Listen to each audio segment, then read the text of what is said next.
You're listening to the Future of Convenience podcast, featuring senior retail executives and experts in the global convenience and mobility industry. Well, welcome to the Future of Convenience. I'm Dan Munford, and I'm joined today by an old friend, a guest co-host, Michael O'Loughlin, with 360 Degrees Retail Limited. Michael, warm welcome. Thank you, Dan. It's great to be talking to you again. And this is, I think, our third time to do a piece of industry media together. It is, and then we started some years ago, didn't we? And we're still cranking them out. Well, I think, Michael, I mean, this is the topic that I really want to talk about at the moment with you and with our guest Ed Woodall from the ACS, who we'll be bringing on in a minute. This is highly topical in the UK, isn't it? And also quite complex, very interesting, important topic for the industry. Yeah, the world has changed. And when I ran my first service station in the 90s, no means of payment and drive-offs were really very, very unusual events. And now, because of, the world we live in now and the economic climate, they've become a real problem. And no means of payment has become a lifestyle choice. Some people call it a payday loan. And drive-offs has become the price of fuel, and obviously the situations, the regular situations that happen around the planet are driving up the cost of fuel, and that puts pressure on people. And unfortunately, we've seen a big an increase in drive-offs across lots of markets, not just the UK. I think there's going to be a lot of interest in what we're going to cover today. Yeah, I definitely think so. I definitely think people are looking for solutions. I told a funny story recently. When I ran my first service station, I rang my boss and I said, "What do I do with these no means of payment?" And he said, "Always ask them for their tire, their spare wheel." So so after about a month, I had about 20 spare wheels in the back room. And another manager rang me and said, I believe you have lots of spare wheels. And he said, yeah. And I said, they always come back for them. And they said, well, you're known as the service station that collects the free wheels and gives them free tanks of fuel. So yeah, that solution wasn't one that, and I remember ringing my boss and saying to him, well, that one didn't work. But thankfully, there's now more solutions to help retailers claim this money back and get it back into their banks. Before we get started, I want to tell you a bit about our sponsor, Calibrate. If you're making fuel and convenience planning decisions, you need insight you can trust. Calibrate has over 50 years' experience working with retail fuel operators. With data and software to help you forecast fuel and C-store volume at site and network level, Calibrate gives you the confidence to prioritise projects that deliver the best return on your investment, grow market share, outperform your competition, and allocate capital to where it really matters. Visit calibrate.com to learn more. Now, crime in stores, just to set the scene, is at a high here in the UK. It's all over the news almost every day. It's obviously an issue around the world too, but we're really focused on the UK today, and we're going to look through some eye-opening statistics on that. Think about the real challenges facing fuel retailers and convenience store retailers in the UK, and also think about what we can do about it as well. So, as I said before, guest co-host today with me is Michael O'Loughlin, and I'd like to welcome our other guest today, Ed Woodall, CEO at the ACS. Ed, thanks for joining us. Hi, thanks very much for having me. Really pleased to be here and have a chat. Absolutely. Now, Ed, perhaps introduce yourself and explain what you and the ACS do and the role you have in the UK industry. Sure. So I'm Ed Woodall. I'm Chief Exec at ACS, for the Associaiton of Convenience Stores. And our role in the UK is to be the voice of local shops, the voice of the sector into government, into the media about the issues that really matter to them. And as we'll explore today, crime is one of those really big issues that the sector is facing into. We also help retailers learn about changes that are going on in the sector through our reports and data and insight, and connect them. You know, we're a big community of retailers that we bring together in the UK. So helping retailers navigate the changes that the sector is going through. Well, I think as we were talking when we were getting ready for today's recording, Ed, I mean, you and the ACS are all over LinkedIn at the moment. So, you know, taking a very prominent role in that dialogue with politicians. It's, as I was saying, it's all over the media as well. And I guess that's why the politicians are engaged on the topic, right? You know, because that then means it matters to them as well.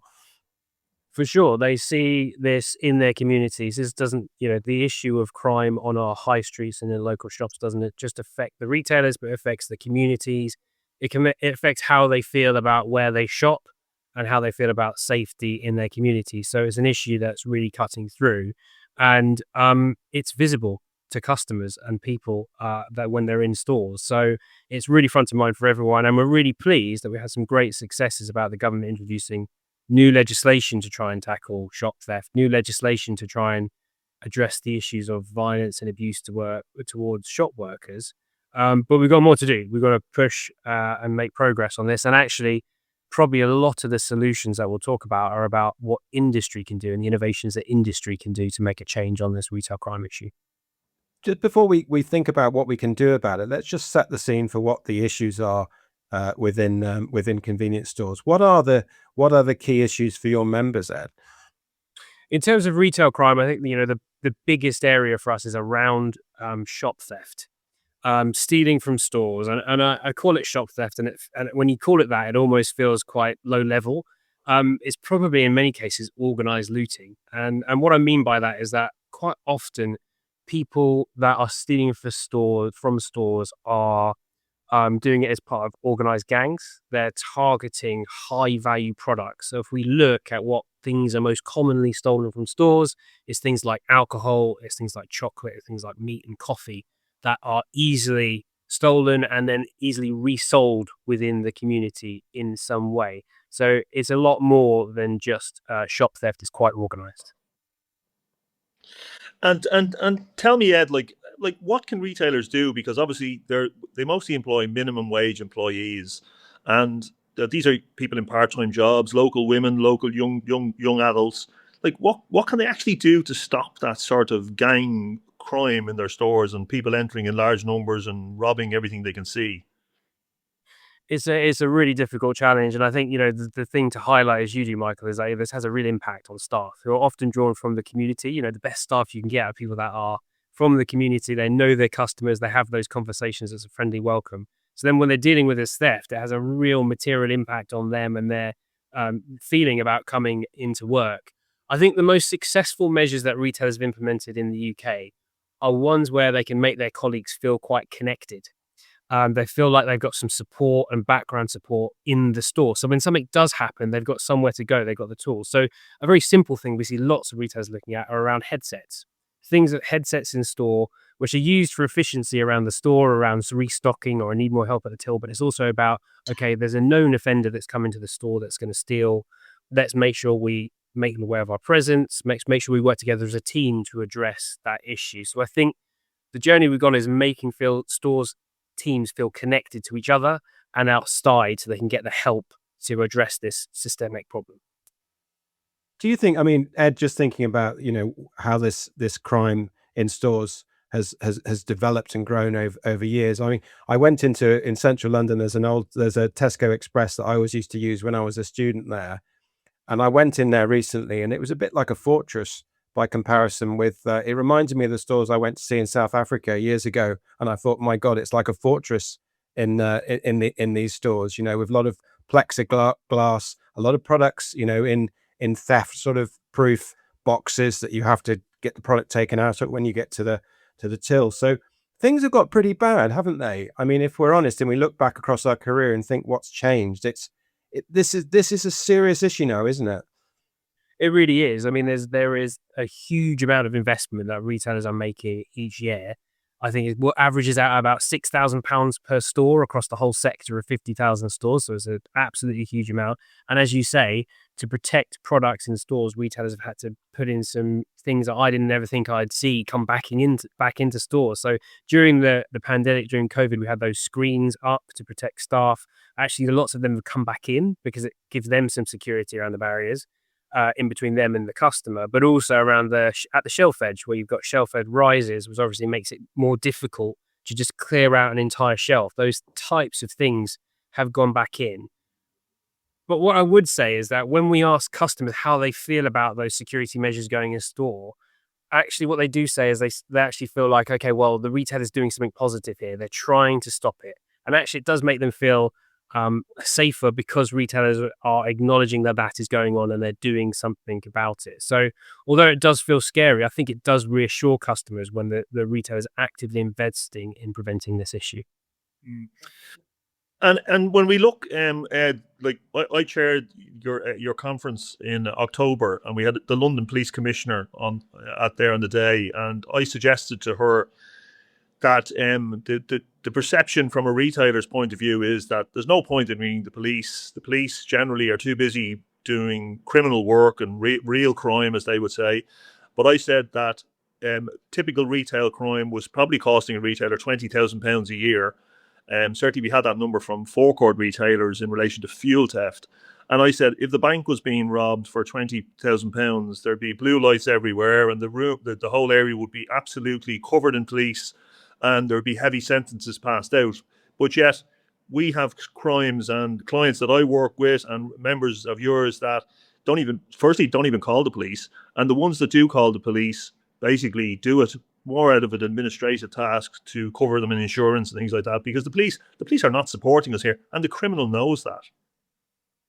Yeah, I think that's right. I think one of the challenges we have is that police forces aren't able to respond. They just don't have the resources to respond.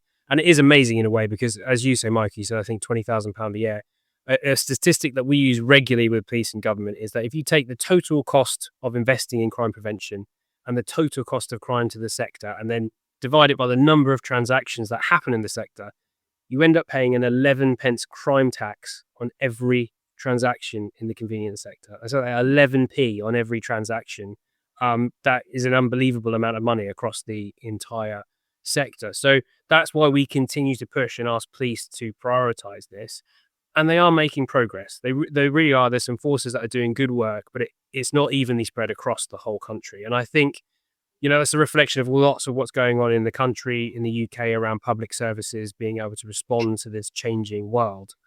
I think the answer to that for lots of retailers, yes, we continue to talk to government and the police, but it's probably about looking at solutions that you can put in your store now to make a real impact. It's about training your staff. It's about thinking about prevention measures. It's think about recovery measures, if needs be, to address this problem. Because I don't think we're going to get a big police force response very, very quickly. So we've got to look to ourselves to make sure we're solving those problems. Well, we want you to keep that engagement going, Ed, because you're doing a very good job in bringing politicians up to speed and putting pressure on them, I think, to provide the resources that the police forces need, to do something about this. It's £20,000 a year, thinking about forecourts, Michael, just thinking about, £20,000 a year plus. It's definitely a real crime, and it's definitely a huge issue for forecourt retailers, isn't it? In terms of drive-offs. Perhaps we could just dig into the forecourt scenario here, because this is big money, isn't it? Absolutely. So on Pay My Fuel now in the UK, we have 1,000 customers, 1,000 forecourts of the 8,300 who use Pay My Fuel every week. And in fairness, Dan, we're seeing some sites that are really heavily hit, and it generally is driven by some sort of demographic, or if it's a site's easy to exit very quickly, if it's onto a busy road. But also we have repeat offenders. So we have two types of customers who are hitting forecourts. We have people, which is a culture now, which is called no means of payment. Now, again, in the past, I would have collected the wheel from the car and hopefully they would come back and get it. Now, in Pay My Fuel, we're seeing repeat offenders who come in every single week and basically say, I forgot my wallet. The staff smile, they smile. We have a tablet system where we take out the tablet, we record all their details through security processes, and then we charge them maybe £10. First of all, we charge them free for 3 days, so they have 3 days to pay, and they're sent a link to their phone. They can pay simply like that. But a lot of them actually take the opportunity of this as a credit terms. So a lot of the audience will wait a week, and then they'll pay £10 administration fee and pay all the money. When we hand all the money back to the retailer. Some of them will go up to a month, and they will. We operate under UK law, so there's a maximum we can fine people. But some of them will use it as a credit facility or a payday loan facility. Obviously, the drive-off guy, he's determined to rob you. So he's a guy who's filling his tank and it doesn't come into the shop building and basically leaves at high speed. So there are far more challenging people to catch.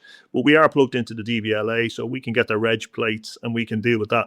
But there's a huge amount of reg plates that are false in the UK. There's an absolutely ginormous, and we discussed that in October at the ACS event with the police commissioner.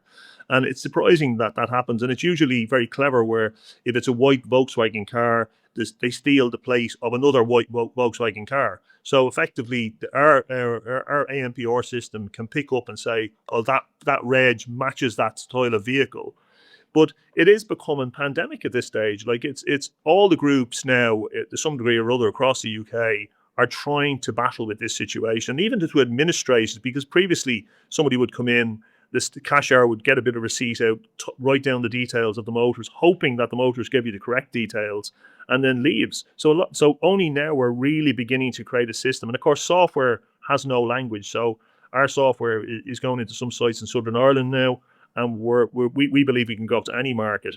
But it's becoming a cultural issue. And I plug into lots of markets, as you know, Dan, and it's not restricted to the UK. Most markets are suffering this. No, it's definitely not restricted to the UK, and you're right. But I think obviously the response to it is varying by markets, and it's about government, and then it's about the police, isn't it, and their view of this as a crime, as a priority. I'm just thinking about solutions. I mean, the pay my fuel solution. How does that help the retailers who are part of that, Michael? Well, one of our biggest groups has a couple of hundred sites on it, and it gives them a tablet in each store where they can record the data and pursue the motors. That information is sent to a central computer, and the head office in that particular case has a visual view of all their sites at that point, and they can see what activity is going on each site and what stages we are. There's different stages of reclaiming the money, but the head office platform, shows the head office what stage it's at. It takes it away from the daily operations of the store. It brings it to a head office, and then we pay the fuel back in full. On the drive-off scenario, we use cameras. The cameras on the stores, we can plug into those cameras and we can get all the data and record the data and pursue the vehicles. We have a 70% success rate across all our platforms, but the no means of payment, generally those guys do pay. You just have to continuously pursue them. Drive-offs are a little bit more difficult because you can deal with false plates. And our latest solution is an ANPR camera system, which effectively plugs in and it advises the cashier before the car fills up that this car has committed a crime before, or this car is a repeat offender on no meals of payment, or a repeat offender on drive-offs. And what we're seeing is that basically the problem eliminates, it disappears. When we do the ANPR solution, it completely wipes out the issue. And the solution is, if every forecourt in the UK or anywhere had an ANPR solution, which is not that expensive, it's less than £1,000 to sort of install this sort of thing, and we use the current camera system, well, then you eliminate it completely. You wipe out the issue. It becomes a non-issue. And so Pay My Fuel it's a UK based. There are a bunch of IT guys who recruited me as a partner, and they're the clever guys behind all this. But they resolve all the issues in the market. They resolve all the issues, and it's great. It's a wonderful solution. Well, and it's needed, right, Michael? Because the burden that this involves on those small family businesses in many cases is quite severe, isn't it? Ed, you know your members well, and you talk to them. I mean, they must be pulling their hair out sometimes when this becomes, when people are using them, to Michael's phrase, as a payday loan facility, and it's that systematic. It must be absolutely, devastating for them to have to cope with this day in, day out. Absolutely. They are hugely frustrated, and I think to some extent exhausted of finding new ways to try and address this. And I think the conclusion that lots come to is they have to invest in systems that help them measure that and do that, particularly because, if we want to have a real impact on this issue, we've probably got to try and target the small group of organized people that do the highest volume of activity. And the only way to do that is by capturing the data around those things and being able to target those individuals. So things like Pay My Fuel and other systems that enable you to do that are really, really helpful, because they're running businesses, right? And their first priority is to run the business and to sell goods to people and offer a good service. You can't do that if you're constantly trying to tackle these crime issues, report them in. So there's a real sense of frustration and a real look for different solutions and innovations in the market. I mean, just thinking about, it's really interesting to hear all that. I mean, just thinking about the sort of role the convenience store and the petrol station plays every day in people's lives. I mean, there's a lot of these businesses around the UK, aren't they? And aren't there? And do the politicians that you speak to, Ed, realize the scale of the problem, but also recognize the strength of the sector, and the fact that they probably should be keeping these small business owners on board, and focusing on their problems a bit more. I do feel that the scale of the problem has now been front of mind for politicians. They get it, and they have legislated to do these, to address this challenge. I think the difference is that you can make all the policies you want in central government or in the courts, but if you haven't got anyone on the ground delivering it, that hasn't made a difference to the retailer, right? Unless a police officer turns up and says, okay, I know who that is, I'm going to do something about it. And that's the stage we're at now. It's the gap about how do you actually see delivery on the ground. But if we don't do it, then I think all the things that we do really well in delivering essential services, with all the other pressures that we are under, we'll see a real challenge for stores into the future in certain locations, because you can't trade them well if you're constantly having to deal with antisocial behaviour and crime and theft in that space. So we'll keep pushing, and we'll keep trying to get more resource behind this issue. Let's give the the boys and girls in blue their credit in certain parts of the country. So, and you mentioned that you're seeing in some police forces, you're seeing a more proactive approach, a more active approach on this. Tell us about that, Ed. I think where we're seeing the best approach is areas where police forces really get to grips with how they help retailers report, how they help them say, okay, this is what has happened. This is the evidence I have. The CCTV is really easy to share. And then they acknowledge the fact that something has been reported. And that feedback loop is really important, because if you report and it goes into this big black hole and you don't hear anything, okay, well, I'm even more frustrated than I started because I've just wasted my time reporting this. So there are some police forces out there like Nottinghamshire and in the Northeast that they are really thinking about that, and they're really thinking about using the data from those reports to target those high-flying individuals that are doing organised criminality. I think the other area is just police forces investing in neighbourhood patrols. It's visible neighbourhood policing. They stop into the store, they park the car on the forecourt, and once you see that that's there and there's a presence, that puts people off. It acts as a very clear deterrent. Now, we are on a better pathway than that when we were before, but that is by no means across the whole of the UK. And I think most retailers would say now we're in a bit of a postcode lottery. So I think one of the best things a retailer can do is really think about, how do I own those local relationships? Because you can get really confused with, okay, I need to lobby the government, I need to talk to my commissioner. Who's your police officer locally? Know them, and don't stop until they come and talk to you. Free coffee for Bob is Michael. I wish it was that simple, Dan. Since the situation in the Middle East, we've seen a 20% increase in activity in drive-offs and no means of payment. So the price of fuel is forcing people to do these activities, be it legitimate or be it criminal activity they're doing. The retailer is losing out and continues to lose out. 1,700 of the forecourts in the UK are family businesses. They're mum and dad who run the business every day. And, it's not going to get any better. I'd love to say, on a cynical view, that is government really helping us? Well, the industry was accused of price gouging for a number of months from the highest position in the land. And eventually, very quietly, the CMA came out and said a number of months later that there was no evidence of price gouging. But of course, that wasn't shouted from the highest office in the land. That was quietly brushed under the carpet. So retailers are feeling a bit bruised at the moment. They're not, certainly in the fuel world, they're not feeling particularly loved by central government. Yes, of course, there's great police people out there doing great jobs every day. And I would say that's the vast majority of them. But the reality is there's other issues going on in society. And unfortunately, we're going to have to turn to technology, and technologies we haven't discovered yet, and future technologies to manage and protect ourselves. Because the conclusion I came up with the London Police Commissioner was we have to help ourselves. We don't help ourselves. Unfortunately, this is going to continue. Well, I think very well said. And that's the common theme from the discussion with you guys today, isn't it? It's that technology is the only thing that retailers can really turn to, invest into, to relieve them of the strain of managing this problem, but also in helping police to follow up and obviously, working with people like Pay My Fuel is a massive help and support, isn't it, Michael? Absolutely. And Dan, like we're keen. We're speaking to lots of other markets, and lots of inquiries. Lots of the majors are chatting to us now.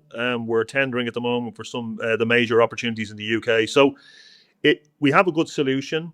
It's low cost, and we believe that it'll pay for itself in the first couple of weeks. It's literally that low cost.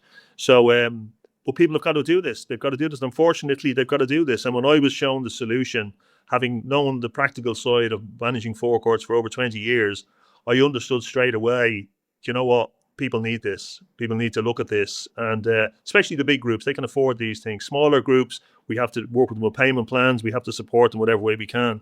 But we haven't lost the customer. Anyone who's come on board has said, yeah, I like this solution.